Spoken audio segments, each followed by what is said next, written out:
Radar Prever FM. Você por dentro de tudo. Radar.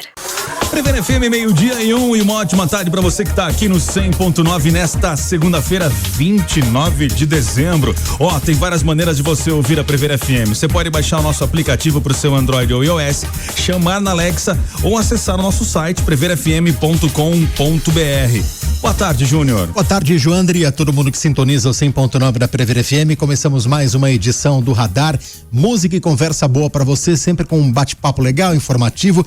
E hoje, Joandre, você tá com calor, né? Tô.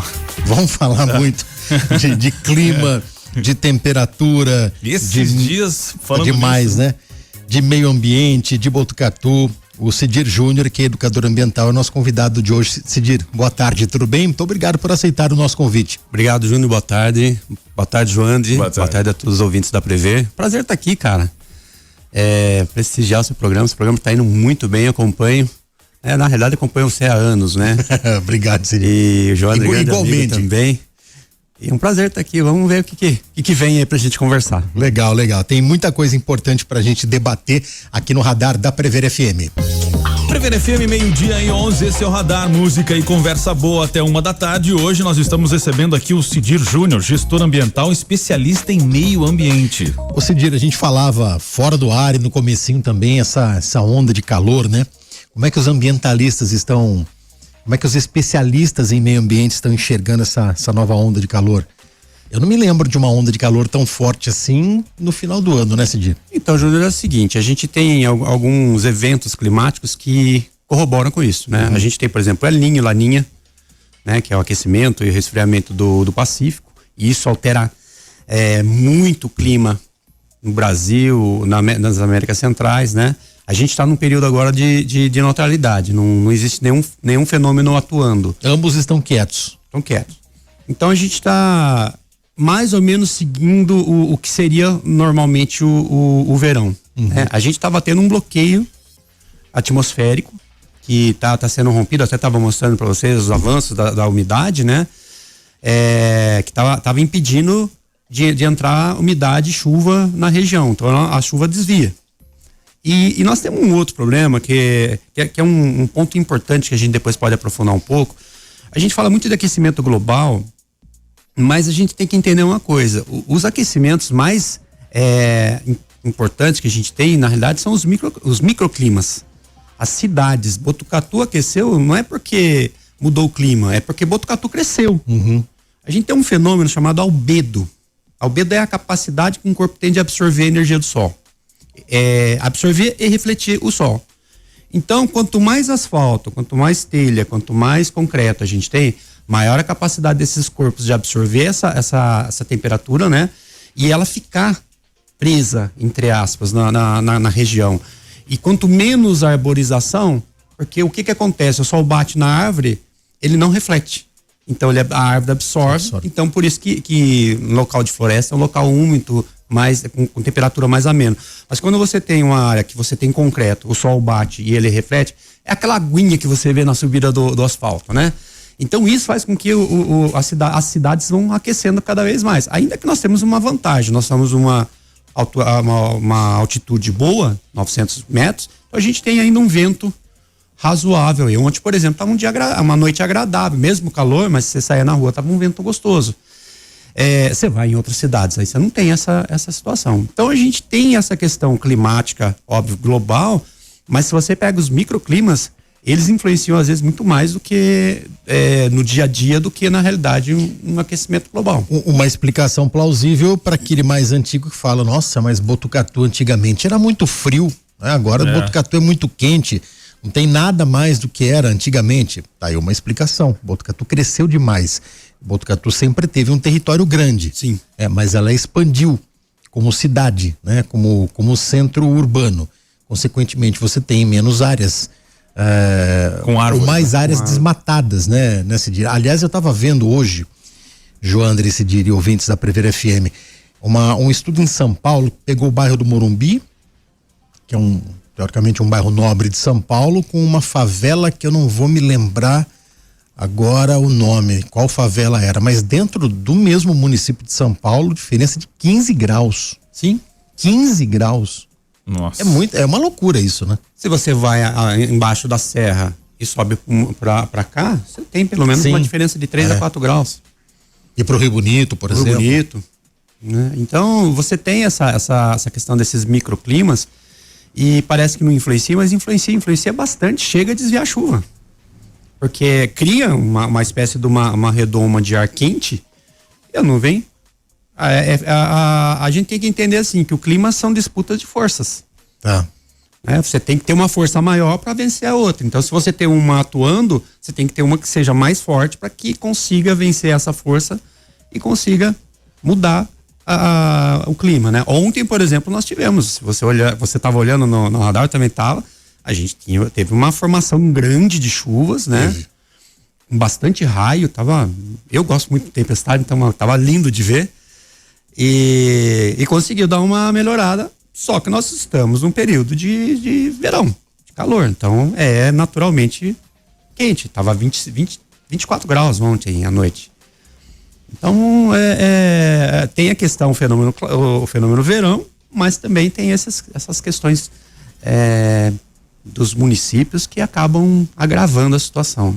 Ô Cidir, a gente aprende, né, desde criança na escola, as 4 estações, que não são mais definidas, né? Malemar a gente tem 2 definidas, né? Que seria um verão úmido e um inverno extremamente seco. Só que a gente ainda se apega ao calendário. Quando na verdade as estações elas estão girando em torno da movimentação solar, né? Isso. Então quer dizer, aquilo que a gente conhece de primavera, verão, outono, inverno nas datas específicas não existe mais, né? Tá tudo fora do cabo. Quando a gente coloca o início do verão, por exemplo, 22, 23 de dezembro, na realidade a gente tá no ápice do verão. É onde o sol atingiu o ponto máximo de insolação no hemisfério sul, né? Que teoricamente, se a gente fosse olhar de uma forma astronômica, seria o ápice do verão e não o início do verão, né? Então, às vezes as pessoas veem, nossa, é inverno, mas tá calor. É porque realmente, se a gente for ir pelo posicionamento do sol, não bate as estações, né? E daí a gente também tem influência climática, a linha e laninha altera significativamente o clima, né? E outros fenômenos, como a gente está comentando, né? Então, fala-se muito do aquecimento global. Você acredita, assim, piamente no aquecimento global? Em partes.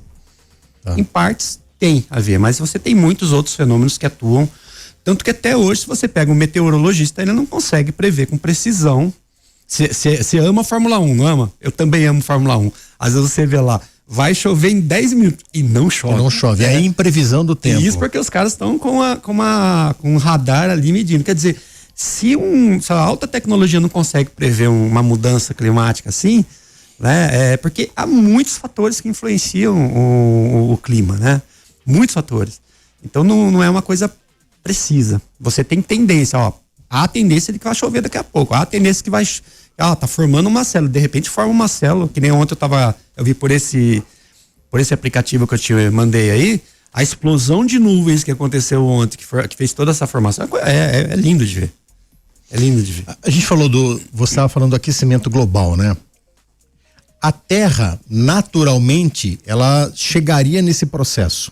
É um fenômeno natural. De aquecimento. Sim.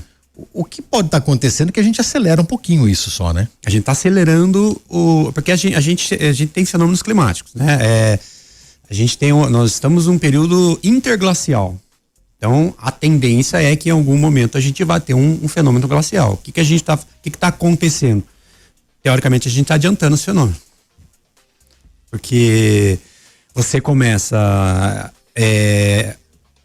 aquecer, então você tem geleiras que começam a perder gelo, mas também isso é cíclico, tem momentos que perde, tem momentos que retorna, que nem eu tava vendo um estudo da Antártida, que tinha perdido gelo, mas teve um ano aí que ela recuperou grande parte do gelo que ela tinha perdido, então é muito cíclico, mas a tendência é que com o aquecimento global você vá em algum momento chegar num período glacial de novo. Porque você altera a salinidade do mar, você altera a corrente marítima, você altera a corrente de ventos, e isso pode, no futuro, daí chegar ao ponto de uma nova glaciação. Tudo, obviamente, teorias, mas... O assunto é muito louco, hein? É interessante, né? Chegar e falar assim, ó, os dinossauros foram extintos, né? O nosso meio também será um dia. Isso fatalmente vai acontecer, né? Daqui a pouco a gente volta. Continue mais bate-papo aqui no Radar da Prever FM.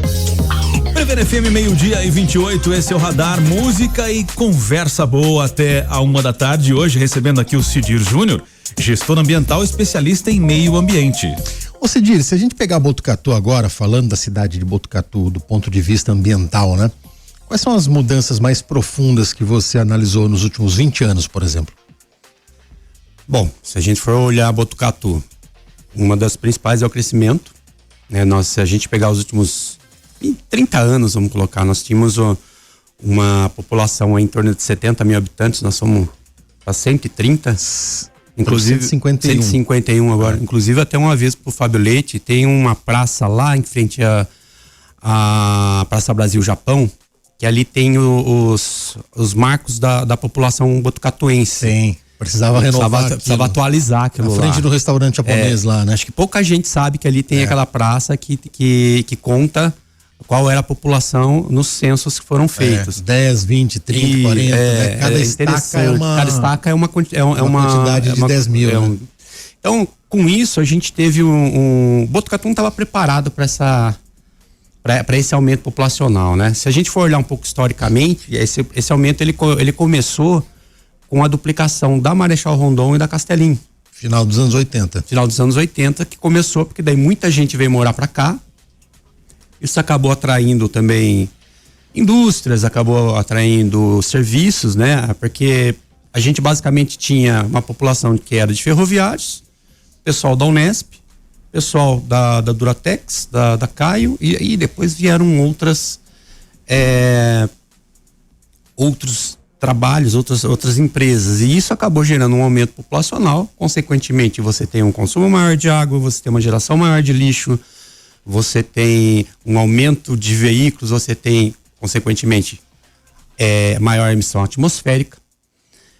Então, tudo isso acabou gerando um descontrole ambiental, porque nós não tínhamos ainda, na época, não tinha um aterro preparado para tudo isso. A gente tinha lixão aqui em Botucatu, se a gente olhar na década de 70 e 80, né? Aí passa a ter um aterro sanitário, mas nós passamos aí de 40 toneladas para 95, 100 toneladas de lixo diariamente, né? Isso falando de lixo, resíduo sólido urbano. A gente não está falando de resíduo de construção civil, a gente não está falando de outros tipos de resíduos industriais também, que acabam indo para outros locais, né? Então o aumento populacional é muito grande, aumenta consumo de água.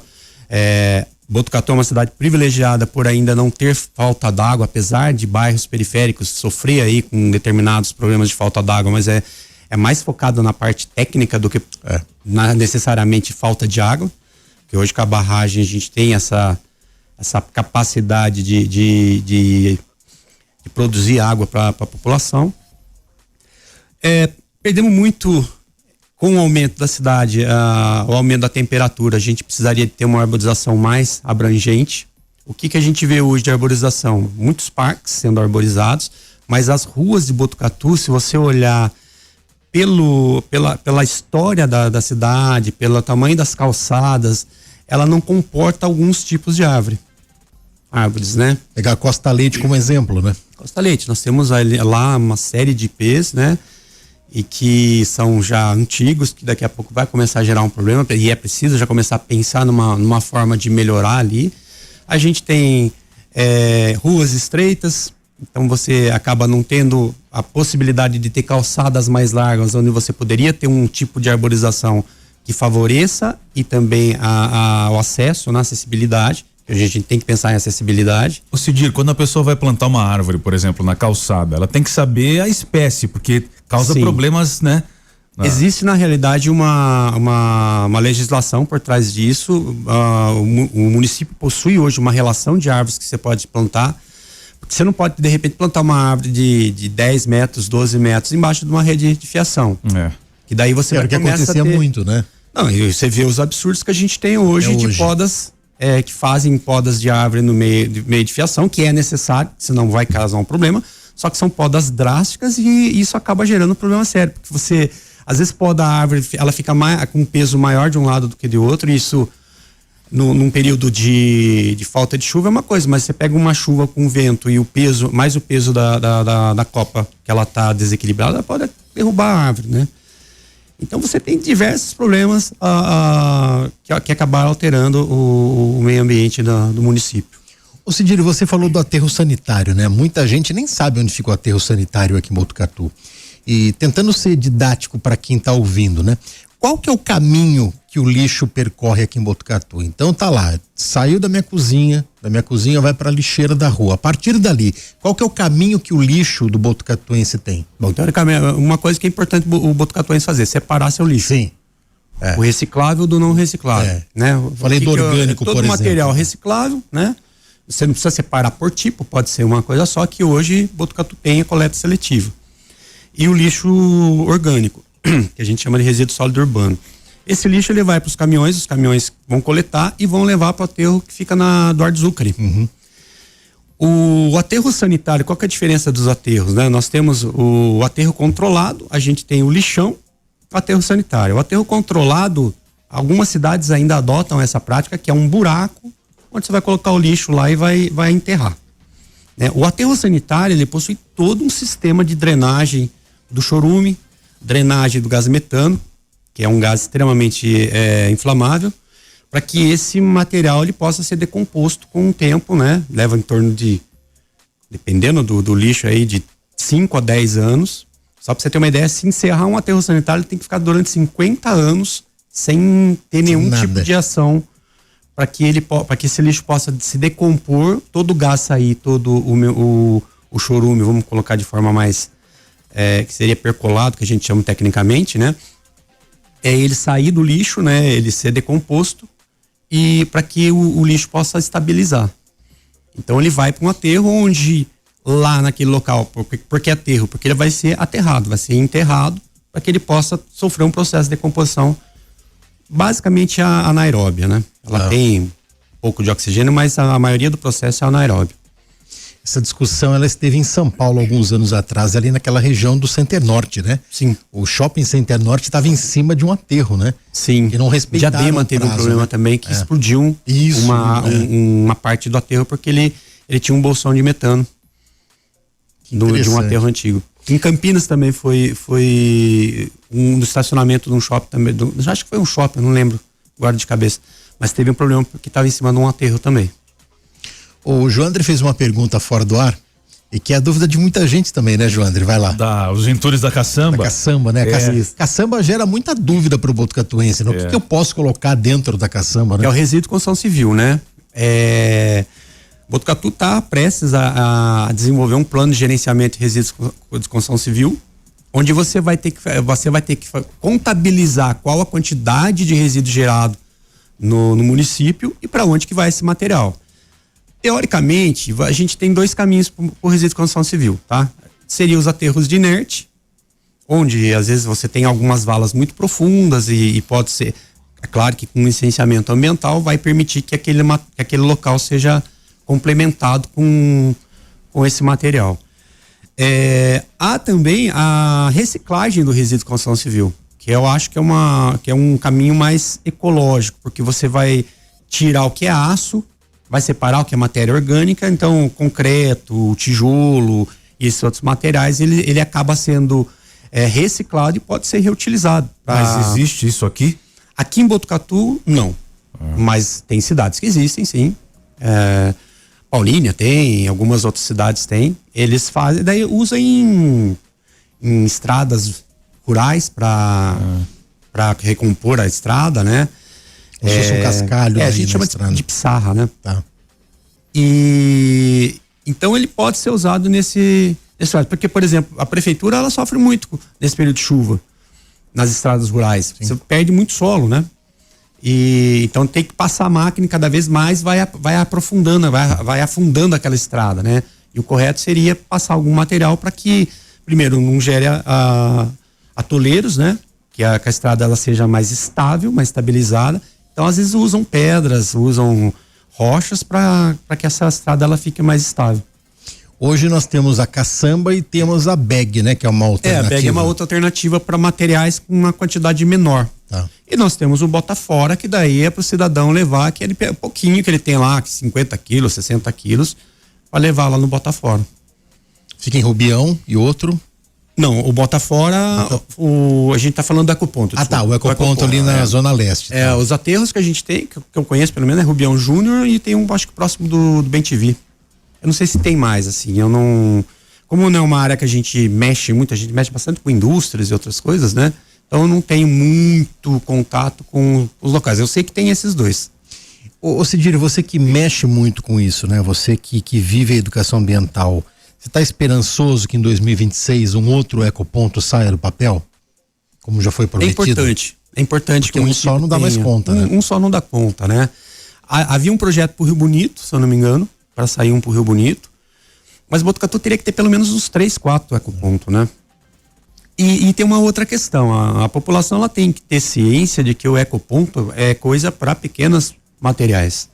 Então, você tá limpando seu quintal lá, você gerou aí 50 quilos, 100 quilos de material, vai colocar no seu carro, vai levar lá no ecoponto, vai colocar nos locais onde tem que pôr, material reciclável onde é material reciclável, material orgânico onde é material orgânico, material de construção civil onde é material de construção civil, né? A gente vê alguns absurdos, como a gente estava conversando fora do ar, o pessoal deixa sofá em frente ao ecoponto, né? Na realidade é a gente que tem que levar o material pro ecoponto. Não é a prefeitura que tem que recolher. Não, a prefeitura tem que recolher. Muita gente deixa o material lá fora, não aguenta esperar até segunda-feira, 7 horas da manhã, que é jogar, descartar no domingo, no sábado, e joga sofá. Hoje eu vi lá estrado de cama, colchão, sofá, achando que é o funcionário que vai ter que ter a obrigação de pegar lá fora e colocar pro espaço destinado ali, né? E o limite é 50 quilos, mais ou menos? Não tem um limite, né? Mas vai muito do bom senso também, né? Um pequeno volume. Vamos ao rápido intervalo e a gente volta daqui a pouco com mais bate-papo com o Cidírio aqui no Radar da Prever FM. Prever FM, 12:42, esse é o Radar, música e conversa boa. Hoje nós estamos recebendo aqui o Cidírio Júnior, ele é gestor ambiental, especialista em meio ambiente. Ô Cidírio, você como educador ambiental, você acha que a educação ambiental de Botucatu está contente ou a gente precisa incrementar mais, chegando nas crianças principalmente? Eu sou a favor que houvesse na realidade uma matéria de educação ambiental nas escolas, né? Houve até décadas atrás de um estudo de colocar a educação ambiental, mas ela acabou não acontecendo. Ela acaba sendo inserida dentro de matérias como ciências, matemáticas, língua portuguesa, né? Mas eu acho que era preciso aprofundamento para passar a informação para as pessoas, né?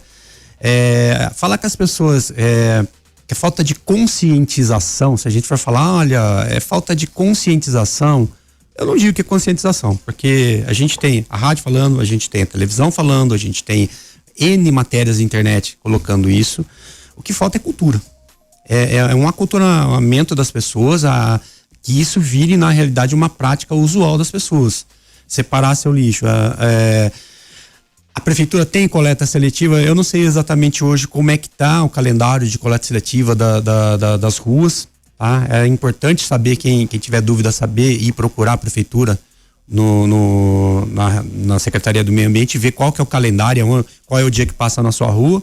Aliás, a prefeitura tinha que intensificar essa divulgação. Acho que teria tem uma intensificação um pouco maior, né? Nossa, eu lá no passado, começo de 2000, eu fiz um projeto de educação ambiental para escolas, incentivando a coleta seletiva, né? Só que o grande problema é que muda-se gestões, não se dá a continuidade de projetos. E esse é o grande problema, às vezes. Você tem um projeto bom, às vezes, de educação ambiental, numa gestão de um prefeito. Só que quando muda o secretário, muda alguma coisa, esse projeto ele não dá continuidade. Então isso acaba gerando um problema, porque você tem uma geração de alunos que teve essa orientação e de repente você não tem mais, você perde. Então deveria ter, por isso que eu falo que deveria ser uma matéria, porque tendo essa matéria todo mundo passaria por essa orientação, para que passe a ter até o conhecimento, né? Consciência, vamos colocar o termo conscientização, apesar de eu não usar muito, mas fazer a conscientização das crianças, que eu acho que é o principal. A criança influencia muito o pai na questão de atitudes. Eu gosto muito de contar um projeto que quando eu fiz no passado, o Nivaldo Ceará, que é nosso amigo aí, que foi jornalista, ele veio uma vez e me xingou, pô, cara, você fez meu filho agora vem me dar bronca, porque se eu não fizer a separação do lixo, inclusive deve estar moça já, moço deve estar filho, que eu tô errado, que eu tenho que fazer a separação. Então isso influencia dentro de casa. Você leva essa cultura para dentro de casa, leva essa mudança de hábito, né? Para que a gente possa realmente fazer com que lixo seja enviado para os aterros, material reciclável seja enviado para ser reciclado, né? O Cidir, ele é empresário também, ele tem a empresa dele, a Equaliza Ambiental, que presta consultoria, isso, Cidir? Como que é o trabalho do dia a dia? Por exemplo, eu tenho uma empresa, vou me instalar aqui em Botucatu. Não é só construir num terreno lá, eu tenho que ter as devidas licenças ambientais. Isso. Como é que é seu trabalho nesse sentido? Meu trabalho, na realidade, é um trabalho burocrático, né? A gente trabalha dentro dos órgãos ambientais, então entra com todo o processo de licenciamento, documentação necessária para fazer um licenciamento ambiental, né? É claro que a área ambiental ela é muito extensa, muito grande, então a gente não atende a tudo que é possível, mas a gente tem parceiros que acabam complementando esse trabalho. Então, para uma indústria ela funcionar, ela precisa ter os licenciamentos. E a indústria ela é muito dinâmica, ela está crescendo, ela está criando novas áreas, ela tem que licenciar essas novas áreas também. Ela gera efluentes, ela tem que ter um tratamento de efluentes. Ela gera resíduos, esse resíduo tem que ser encaminhado de forma correta para os aterros especializados para a indústria, né? A gente trabalha também com postos de combustíveis, licenciamento de posto, né? Então, o tanque de combustível que está lá, que você abastece, ele tem que estar num local onde ele seja bem preservado, ele é feito a análise dele anualmente para ver se aquele tanque está estanque, ou seja, não tem nenhum vazamento, né? Se os gases que estão sendo emitidos, eles estão sendo emitidos de forma correta. Então, quem tem caldeira, por exemplo, não pode estar emitindo fumaça, não pode estar emitindo odor. Então, a gente trabalha em toda essa área, é uma área muito ampla, uma área muito complexa e que faz 20 anos que eu trabalho nessa área, eu não sei nada, sei muito pouco, porque a gente aprende todo dia alguma coisa nova. Você acha que o empresário, ele aprendeu a respeitar essa questão burocrática ambiental? As leis, com o tempo, elas foram endurecendo, né? E os órgãos ambientais cada vez mais exigindo do empresário que ele apresente documentos comprovando que aquele sistema dele está funcionando, que aquela empresa dele tá correto ambientalmente. Para você fazer um licenciamento ambiental hoje, existe uma lista de exigências técnicas que tem dentro da licença dele, que ele tem que comprovar que ele atende aquelas exigências técnicas. São de praxe, mas precisa ser atendido. E a multa é pesada. A multa é pesada. E hoje, por exemplo, você vai fazer uma coleta de um poço, né? Você vai fazer um poço profundo aí para tirar água. Você tem que ter o licenciamento do poço também, projeto do poço, e depois a outorga para o uso da água. Você tá numa área rural, você vai lançar seu efluente num rio, você tem que ter tratamento e outorga de lançamento no corpo d'água. Você não pode alterar a qualidade do rio. Uhum. Então, o empresário hoje ele é muito exigido ambientalmente. Porque aparece, né? Uma indústria aparece, né? Quando você pega residências, às vezes cidades que não têm um tratamento de esgoto, que não é o caso do Botucatu. Botucatu hoje tem todo o seu esgoto encaminhado para a estação de tratamento de esgoto e tratado, né? Porque lança em rio, então há uma cobrança muito grande também dos órgãos de saneamento. Mas você pega pequenas cidades, às vezes que não tem às vezes o dinheiro suficiente para investir numa estação de tratamento, então acaba poluindo, né? A Grande São Paulo, você vê, a Grande São Paulo com o tempo está trabalhando a questão ambiental. Você vê hoje, por exemplo, o Rio Pinheiros conseguiram fazer essa poluição. Você pega lá 30 anos atrás, sequer imaginava, né? O Rio Tietê está caminhando para isso também. Mas porque estão fazendo um trabalho no esgoto sanitário, que era um dos grandes problemas, e no efluente industrial que era lançado nesses rios, que fizeram passar por estações de tratamento. Então, essas mudanças de legislação, elas são necessárias. Será que a gente vai conseguir ver o Rio Tietê despoluído? Já melhorou bem, viu? Grande, que era do passado, já melhorou bem. Eu me lembro Eu ia no Play Center no começo da década de 90, eu era criança de tudo. Tinha lá Projeto 2000, Rio Tietê. As marginais com praias, pessoal andando de jet ski, passando férias, hotel na beira do rio. Eu passo hoje, eu não vi nada disso. Mas você pega hoje mais de 30 anos depois, você já Pinheiro, tá navegando. Sim, o Pinheiro sim, ele tá bem mais avançado, né? Sim. E a qualidade da água em Botucatu, Cidir, você tem acompanhado, principalmente do Rio Pardo, que é então, quem abastece Botucatu. Qual que é a vantagem nossa, né? A gente tem uma nascente do Pardo que nós estamos aí a 100 quilômetros, vamos dizer assim. Não dá isso, dá menos, né? Então aí tem outros afluentes que compõem o Pardo e nós temos um barramento que está aos poucos ganhando o volume de água. Sempre tivemos água boa, né? De tratamento, porque nós não temos poluição. Se a gente for ver o Pardo, é muito baixo o índice de poluição do Pardo, né? Então ele não está em região metropolitana, né? O processo de tratamento de água, que é um processo físico-químico, né? Você vai separar os sólidos, você vai separar materiais que passam por sistema de filtragem, tudo. Essa água, e depois é adicionado o gás cloro, adicionado o flúor, né? Eu sou do tempo que lá atrás não tinha flúor. Então a criançada tinha um monte de cárie. Hoje você não vê cárie nas crianças. E muitas dessas pessoas não têm a ideia de que o fato de você não ter cárie hoje nos dentes é porque há uma fluoretação na água que foi colocado lá atrás no sistema de tratamento de água para água potável, né? E então a água nossa é ótima qualidade, de ótima qualidade. Cidir, como é que, alvo de um estudo muito amplo que você fez, aquela região ali da Baixada da Vital Brasil, onde nós temos TCC. Onde nós temos ali o Água Fria, nós temos rio e córregos, né? Sim. Como é que você vê toda a obra que foi feita lá? E enfim, a gente não tem mais, não fomos testados devidamente, né? Mas tudo indica que não teremos mais enchentes. Vai ter mais enchente ali. O grande problema ali, isso com o estudo que eu fiz, que é a conclusão que a gente chegou, é que existia em frente à rodoviária uma ponte e que tinha um barramento nessa ponte.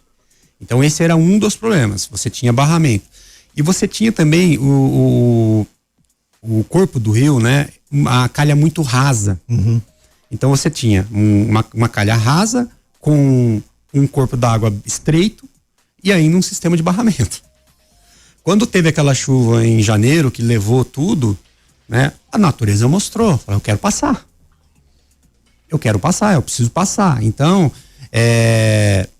nós poderemos ainda ter um pouco de alagamento na parte lá de cima do viaduto lá, por ainda ter uma calha rasa.